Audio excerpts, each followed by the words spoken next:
If you're a military family moving to Pensacola, there's one mistake I see people make all the time. They hear close to base and they pick an area fast. They never really stop to think about how they actually want to live day to day.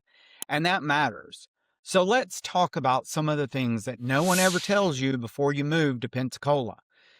If you're trying to stay within about 20-minute drive to the gate at NAS Pensacola, two areas come up a lot more than others, and these are the West Side and Perdido. Now, on paper, both can work, but the lifestyles are very different. So in this video, I want to help you understand the real difference between these two areas, not from a generic list, but from the standpoint of daily life. We're going to talk about the vibe, outdoor access, parks and trails, shopping activities, and also what the housing numbers look like right now in the area. So let's start out with the West Side. The West Side is usually the more practical, more budget conscious option. If you're the kind of family that says, I want to be closer to the action at the base, I want convenience, and I want more house for the money, then this area tends to get your attention fast. Likewise, the West Side feels more rooted in everyday functionality. It's less about coastal resort living and more about access, routine, and value. You're near the Naval Air Station Pensacola, near the Aviation Museum, near the lighthouse, and you're also positioned almost halfway between Perdido and downtown, which gives you flexibility depending on where you want to spend your time off. For outdoor life, this side is a little more underrated than you may think. You're still very close to many of the downtown parks and beach access area, but there aren't as many walkable areas at your doorstep. Because the west side is almost in the middle between Perdido and Pensacola, you're only a short distance from all of the amenities of both areas. Now, when it comes to walkability, I want to be real with you. The west side is generally still more drive first than walk first. You're not really picking this area because you want to walk from your front door to coffee, dinner, and boutiques every day. You're picking it because you want practical living, easier access, and a more straightforward lifestyle. That's a very different value proposition. Now, on the shopping activity side, this area gives you good access to what a military family often actually uses. You've got everyday services, quicker run to the base, easier connections to downtown Pensacola retail and dining options. It's a more functional lifestyle than vacation lifestyle. Now let's talk numbers. In March 2026, the West Side median sale price was about $327,000. This has gone up significantly year over year. But if you zoom out a little wider to the nearby 32506 area, the median sale price was $265,000, up about 2% year over year.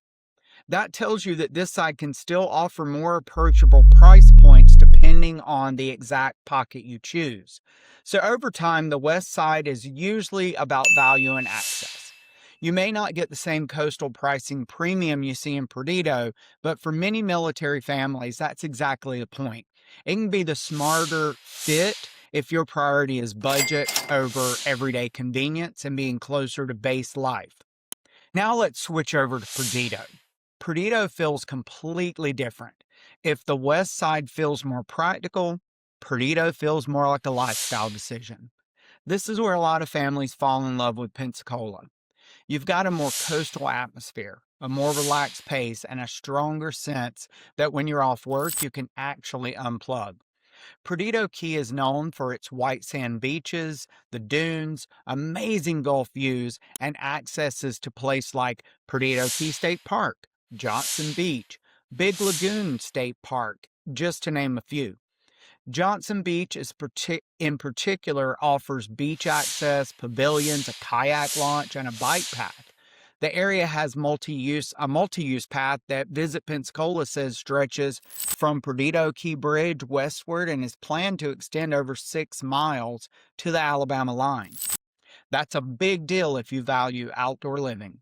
Perdido is better if you want to spend weekends on the water, ride bikes, hit the beach trails, launch a kayak, or end the day with dinner somewhere that feels a little more laid back and coastal. Visit Pensacola also highlights the town center has a walkable plaza for shopping and local stops, and notes dining options like the Salty Pearl, the Jellyfish, and Lillian's Pizza as part of the Perdido experience.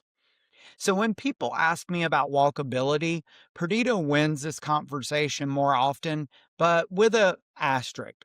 It's not urban walkability like a downtown core. It's more lifestyle walkability. You've got pockets where you can walk or bike to beach access, trails, restaurants, and shops, especially along the multi-use path. That creates a very different day-to-day feel than the west side. But still, you need to drive most often to get to these places.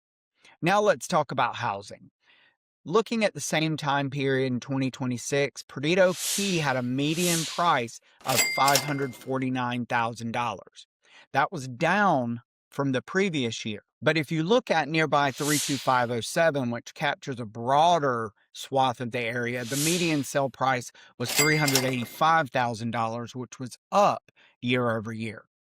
So what does that mean? Well, it means that Perdido tends to carry a higher price point because you're paying for the coastal lifestyle, the beach access, and the overall feel of the area. Even when the short-term numbers move around, Perdido usually commands more because it offers something the more inland areas simply aren't able to. That does not automatically make it better, it just makes it different. So here's how I'd simplify it. If you want the more practical, more budget aware, more base oriented lifestyle, the West Side deserves a serious look. If you want the more coastal, more recreational, more vacation at home lifestyle, Perdido's going to pull at you very hard. Neither one's wrong. The question really is, when your workday ends, what do you want your life to look like? Do you want easier daily access and more value?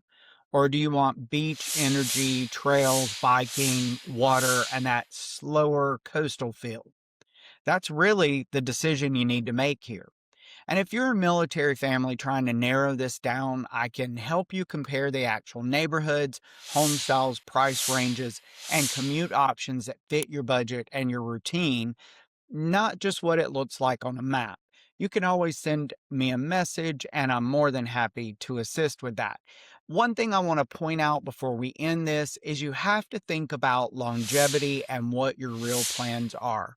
If you're an active duty military family moving here and you may not be here more than 3 years, the Perdido area is going to be a little bit better for you as far as resale value goes and resellability than the West Side. I would say the West Side is a more long-term investment area if you want to keep the property and turn it into a rental after you leave. You would definitely need a little more time for that home to appreciate and value in the West Side than you're going to need over in Perdido. I hope you found this video helpful. Save it for later, come back to it, share it with friends if you like. Keep up with us here on our YouTube channel where I'm always updating and giving guides and advice to living in and relocating to our area.